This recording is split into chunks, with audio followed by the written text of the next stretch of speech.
Alunos queridos, graça e paz a todos. Vamos dar aqui uma estudada com calma no livro de 1 Coríntios, capítulo 7. Não tem dificuldade nenhuma de entender esse capítulo, meus amados. Ele é bem literal. Não cabe outra interpretação. Vamos ler com calma. Preste atenção, meus amados. Aqui não precisa ser formado em teologia. Não precisa vir nada sobrenatural para nos explicar o que está tão literal aqui. Vamos lá. 1 Coríntios capítulo 7. Acerca do casamento. Nós sabemos que aqui a cidade de Corinto era uma cidade onde era a igreja de Corinto, era a igreja carnal, a igreja que estava fazendo várias coisas que o apóstolo Paulo estava desgostoso com isso, muito decepcionado. Era um filho que estava se deitando com a mulher do pai, judaizando a igreja de Cristo, colocando rituais ainda judaicos na igreja. Então o apóstolo Paulo estava ensinando o povo o que é ter liberdade em Cristo. Quanto ao assunto sobre os quais vocês escreveram, é bom que o homem não toque em mulher, mas por causa da imoralidade, cada um deve ter sua esposa e cada mulher o seu próprio marido. Imoralidade, aqui eu estou estudando a versão NVI. Vocês podem ver a versão King James, que fala o seguinte. Deixa eu botar um óculos aqui, que é a letra miúda. Diz assim, ó. Ora, acerca das coisas que vocês me escreveram, bom seria que o homem não tocasse em mulher. Ainda assim, para evitar a fornicação, cada homem tenha a sua própria esposa e cada mulher tenha o seu próprio marido. Tá? Aqui, o teólogo, nessa Bíblia de estudo, ele colocou aqui um entendimento dele. Esse versículo apresenta um parecer dos coríntios, afirmando que, na correspondência anterior enviada a Paulo, que recomendava o celibato no casamento. Que divisão na igreja de Corinto. Uns defendiam o celibato matrimonial, ao passo que outros se envolviam em imoralidade repugnante. Os desejos sexuais, que facilmente podem levar à fornicação,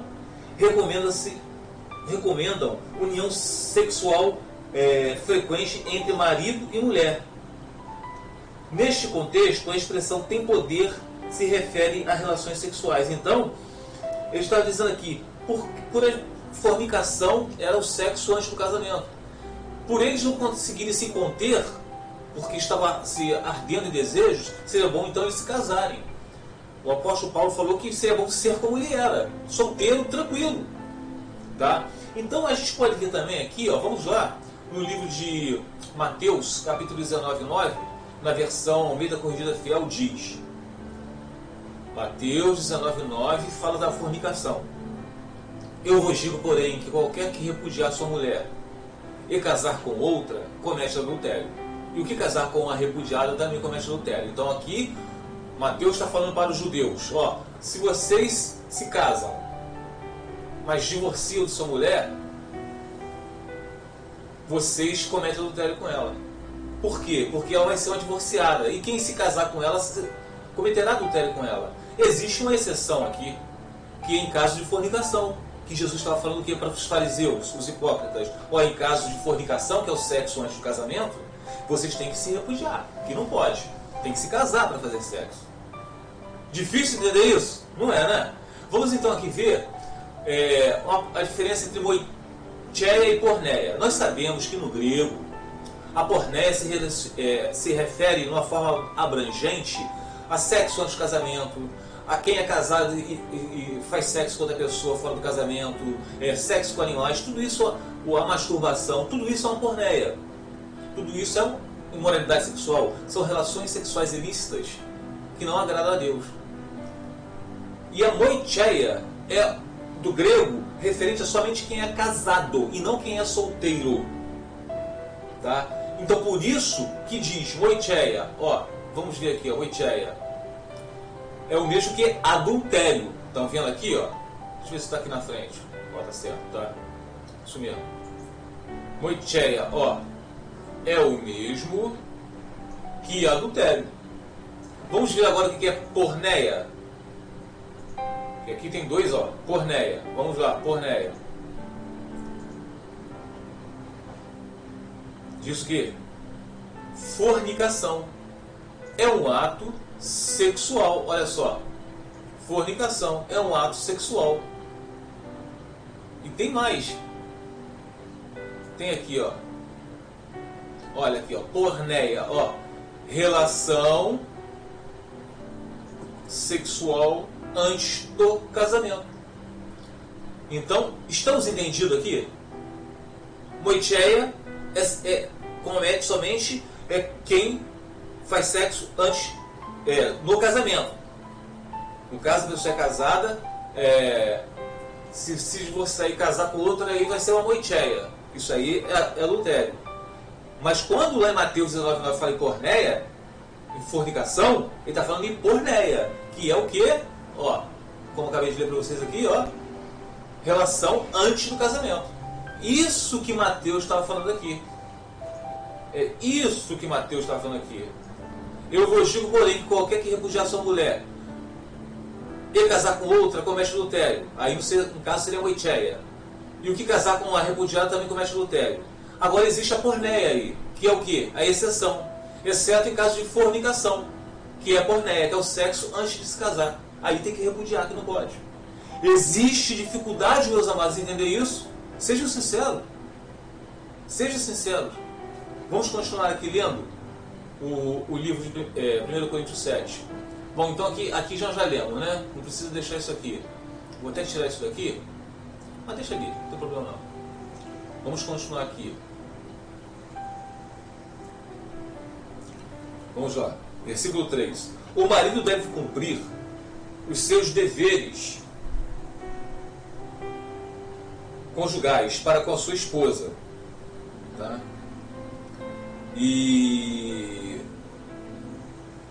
O marido deve cumprir os seus deveres conjugais para com a sua mulher. E da mesma forma, a mulher para com o seu marido.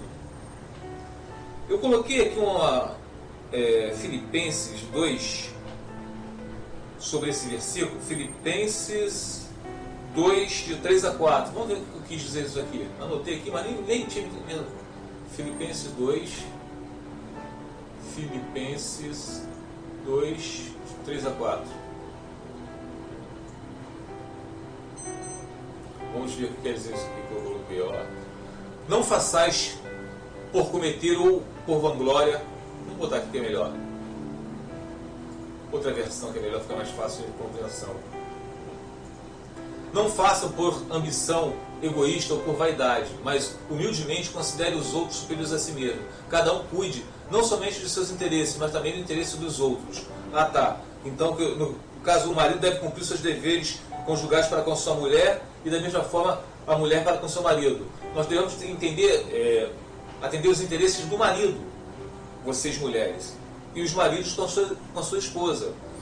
O teu corpo foi feito para dar prazer à tua esposa ou dela a vocês, e não a outra pessoa. Continuando aqui. Versículo 4. Vamos acompanhar com calma, meus amados. A mulher não tem autoridade sobre o seu próprio corpo, mas sim o marido. Da mesma forma, o marido não tem autoridade sobre o seu próprio corpo, e sim a mulher. E então a gente se casa para fazer o cônjuge feliz, e não para nós sermos felizes. O nosso corpo não é para se masturbar, porque ele foi feito para fazer o cônjuge feliz. Porque se a gente se masturba, isso aí seria uma porneia, uma imoralidade sexual. Uma relação, isso não se faz. Entendeu, meus amados? Continuando aqui, ó. Da mesma forma, o marido não tem autoridade sobre o seu próprio corpo, e sim a mulher. Olha essa parte agora no versículo 5. Não se recusem um ao outro, exceto por mútuo consentimento durante certo tempo para se dedicarem à oração. Depois, unam-se de novo, para que Satanás não os tente e por não terem domínio próprio. Então vocês já viram algumas pessoas afirmarem assim, ó, alguns pastores, não porque se quer se divorciar, deixa eu ir. Meus amados, a gente não deve permanecer afastado um do outro. Como acabou de dizer aqui, para que Satanás não os tente. Porque vocês estão casados. O apóstolo Paulo falou, ó, comigo está tranquilo, eu sei viver solteiro. Por isso que ele não se casou. Por isso que ele falou que era bom viver como ele estava, solteiro. Mas vocês não estão conseguindo, vocês estão ardendo de desejo que se casem para não cometerem porneia, que é o sexo antes do casamento. E você se casando, vocês vão ter o seu cônjuge para fazer sexo, para se amar, para você fazê-lo feliz. O seu corpo para fazer seu cônjuge feliz e o corpo do cônjuge de vocês para fazê-lo feliz. Por isso que a gente não pode ter uma outra relação fora do casamento, que aí seria não porneia, seria moicheia. Aí já é o sexo depois de casado com outra pessoa. Continuando aqui, no versículo 6. Digo isso como concessão e não como mandamento. Gostaria que todos os homens, deixa eu ver aqui, gostaria que todos os homens fossem como eu acabei de dizer para vocês, solteiro, como o apóstolo Paulo. Mas cada um tem o seu próprio dom da parte de Deus, um de outro de outro modo. Então cada um tem o seu dom próprio da parte de Deus. Tá? O apóstolo Paulo falou.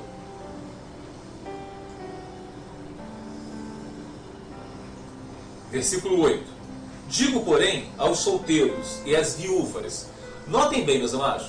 Digo bem aos solteiros e às viúvas. O apóstolo Paulo não mencionou aqui divorciados. Vamos estudar com calma. Digo aos solteiros e às viúvas. Ele poderia dizer, digo também aos solteiros, às viúvas e aos divorciados. Porque o divorciado não entra nos planos de Deus. Tá? Muita gente fica me agredindo porque eu falo, está escrito aqui, meus amados. É só terem bom senso, a boa vontade de ler. Tá? Digo, porém, os solteiros e as viúvas, é bom que permaneçam como eu. Como que o apóstolo Paulo falou? Solteiro. Mas se não consegue controlar-se, deve casar-se, pois é melhor casar-se do que ficar dentro de desejo. Ah, o cara é solteiro. Ele não consegue se controlar. Viu a moça passar, vai lá e se masturba. Isso aí é uma porneia. Tá? O cara, viu a moça passar, vai lá, se deita com ela como se fosse marido e mulher, mas não são. Ou então vive com ela, se noiva, vive com ela como se fosse marido e mulher. Também não são casados. É uma porneia. Isso é uma fornicação. Isso não é uma moicheia. Moicheia é só para quem é casado, tá? Continuando aqui. Versículo 10. Deixa eu passar aqui. Versículo 10, né? 10. Vamos lá. Agora o 10, ele diz, o apóstolo Paulo. Aos casados dou este mandamento, não eu, mas o Senhor. Agora o apóstolo Paulo está falando, o apóstolo Paulo está mencionando aqui, que não é ele que está falando agora não, é Deus, é o Senhor. Que a esposa não se separe do seu marido. Não resolveu casar? Era bom ficar como o apóstolo Paulo falou, ficar sem casar. Mas casou? Um abraço. Não se separe do seu marido. Mas se o fizer, que a pessoa pode, de repente... E quem é que se separa do marido? Se o fizer, que permaneça sem se casar. Ou então, reconcilie-se com seu marido. E o marido não se divorcie de sua mulher. Olha, repetindo, desenhando, para ficar bem didático. Aos casados dou este mandamento, não eu, mas o Senhor. Que a esposa não se separe de seu marido.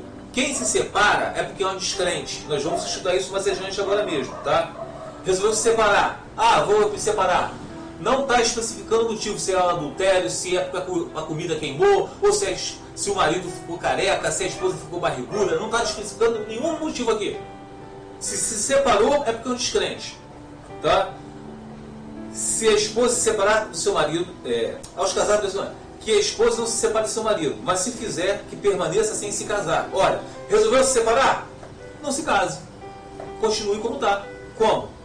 Separada, divorciada, seja o que for. Ou então, não está aguentando ficar separada, divorciada? Então, reconcilie-se com o seu marido. Não está aguentando? Então vou me casar com outro. Não está falando aqui para casar com outro. Está falando para você voltar para o seu marido, já que você não está aguentando. Está se ardendo de desejo, subindo pelas paredes. Volte para o seu marido.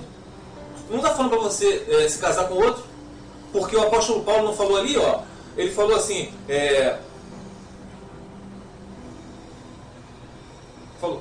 aqui, ó. Digo, porém, os solteiros e as viúvas. Ele não mencionou nem um pouco no versículo 8. Digo, porém, os solteiros e as viúvas. Ele não colocou aqui divorciados. porque divorciado não tem planos no reino dos céus. Tá? Então, mas se o fizer, que permaneça sem se casar, ou então reconcilie-se com o seu marido. Separou, divorciou, não se case. Isso é Deus falando, tá, meus amados? Tá? O marido não se divorcie de sua esposa. Porque o marido que for largado, no caso aqui, ele é um crente no Senhor. Ele não se divorcie dela. Versículo 12. Aos outros, eu mesmo digo isto, não, Senhor. Se um irmão tem uma mulher descrente, está falando agora de fé, tá? E ela não dispõe a viver com ele, quer dizer, a esposa dele é descrente, resolve não viver com ele, não se divorcie dela. Você que crê, você que é crente, não se divorcie dela, porque você crê. Ela que é descrente que resolveu ir. Não se divorcie dela. E se uma mulher tem marido descrente, e ele se dispõe a viver com ela, não se divorcie dele.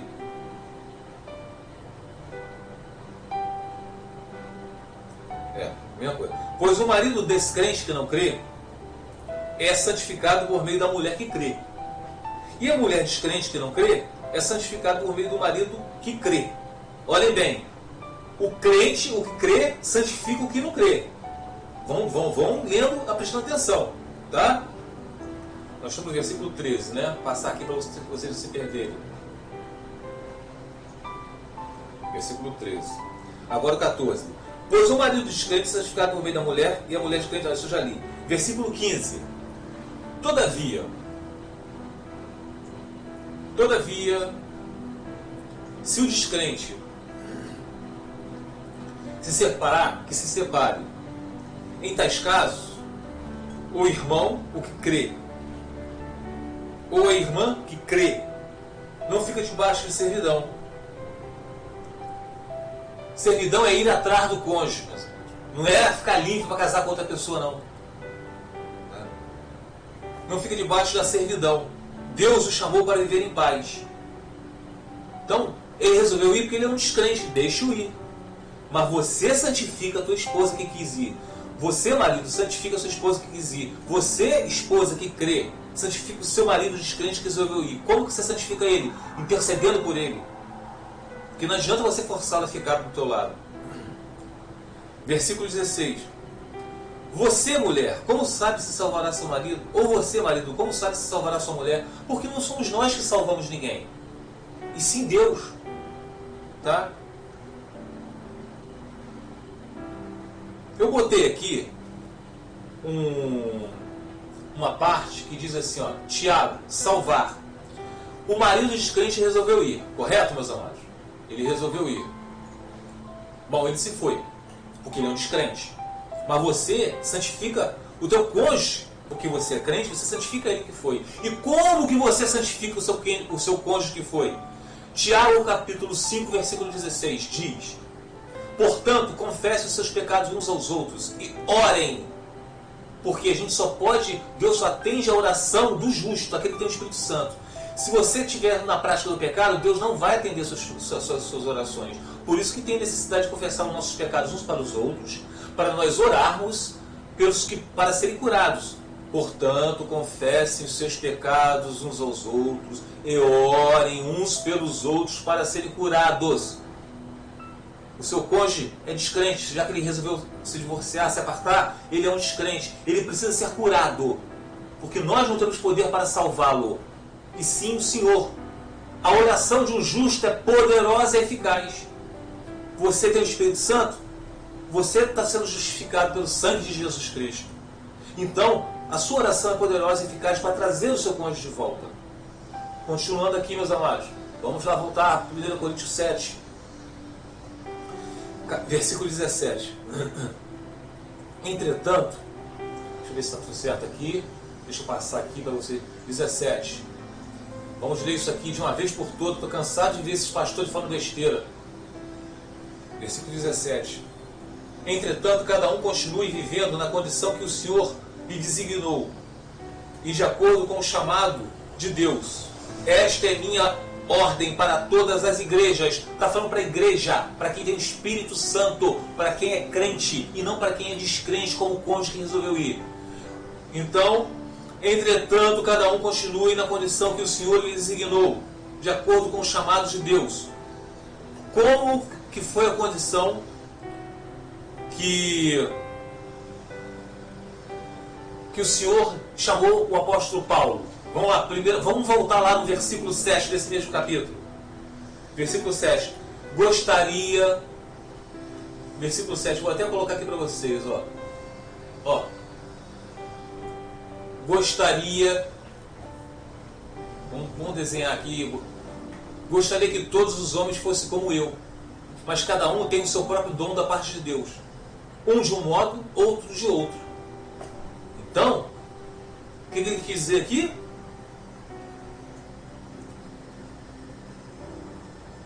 Entretanto, cada um continue vivendo, cada um continue vivendo na condição que o Senhor lhe designou. O apóstolo Paulo foi chamado por Deus a viver na condição que Deus o chamou, solteiro. Vocês são casados? Mas o meu cônjuge resolveu se apartar.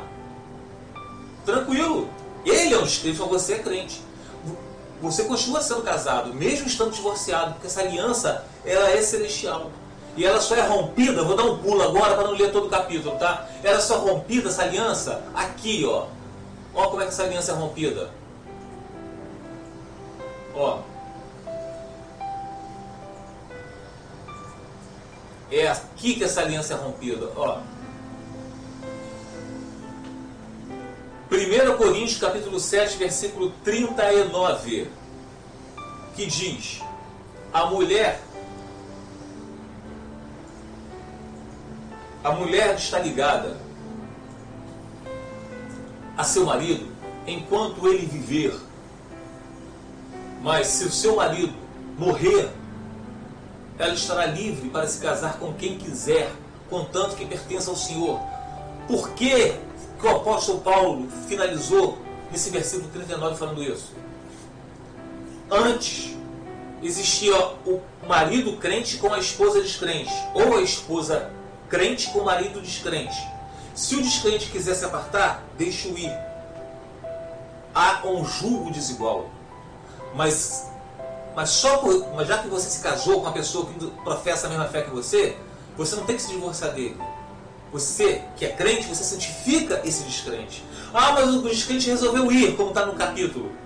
Você vai interceder por ele, como eu acabei de ler para vocês aqui. Tiago, capítulo 5,16. Confessem os seus pecados uns aos outros e orem uns pelos outros para serem curados. O cônjuge de vocês precisa ser curado. Mas ele só vai ser curado se vocês realmente se arrependeram do seu pecado. Para você orar por eles. Porque se você tiver uma viga enorme nos teus olhos, como é que você vai tirar o cisco do olho do teu irmão? Então você está justificado pelo Espírito Santo. Por isso que diz que a oração de um justo é poderosa e eficaz. É essa oração que vai trazer o seu cônjuge de volta. Essa oração, porque voltando aqui, meus amados, terminando, a mulher está ligada ao seu marido enquanto ele viver. Ele está vivo. Você que resolveu se apartar, permaneça como está, solteira não, divorciada, apartada. Você que é descrente, que resolveu se apartar. Mas eu não estou aguentando ficar só. Volte para ele. Volte para ele. Volte para o seu marido. Não, eu quero me casar com outro. Porque o marido era agressor. Se é agressor, denuncie na polícia. Porque ele adulterou, perdão. Mas você não tem a resposta de você casar com outro. Essa palavra é muito dura. Porque não foi dada a vocês, meus amados. Porque vocês ainda não têm o Espírito de Deus para poder entender os propósitos de Deus. Amados, terminou por aqui. Qual é a dificuldade de entender esse capítulo? Me digam, por favor. Admitam que vocês estão nem aí para Deus. Não estão nem aí. Vocês só gostam de pegar a Bíblia, ir para a igreja, se encontrar com os amigos, com os supostos irmãos e professar uma religiosidade. É só isso que vocês estão fazendo. A salvação de vocês, vocês nunca tiveram o Espírito de Deus para vocês pensarem diferente do que está dito aqui. Foi Deus quem falou. Tanto é que o apóstolo Paulo fala do casamento. Quando ele falava para os solteiros, ele está falando por ele. Mas ele tinha o Espírito de Deus. Mas ele falou tão importância do casamento que ele falou, agora não sou eu quem digo, mas sim o Senhor. Amados, não tenho curso de teologia, não tenho faculdade de teologia. O que eu tenho é o Espírito Santo que diz para mim o tempo todo. Eu gostaria muito, mas muito mesmo, se tivesse um único versículo que desse respaldo para a gente se divorciar e casar com outro. Não existe. Somente esse vocês vão entender. Ó. Você só pode se casar com outro no óbito do teu marido, no óbito da tua esposa, no descrente que se apartou. Caso contrário, vocês vão estar em adultério. E os adúlteros não herdarão o reino de Deus igualmente aos homossexuais, os idólatras, os avarentos, os maldizentes, os enganadores, os glutões, os mentirosos. Fique os irmãos na paz do Senhor Jesus.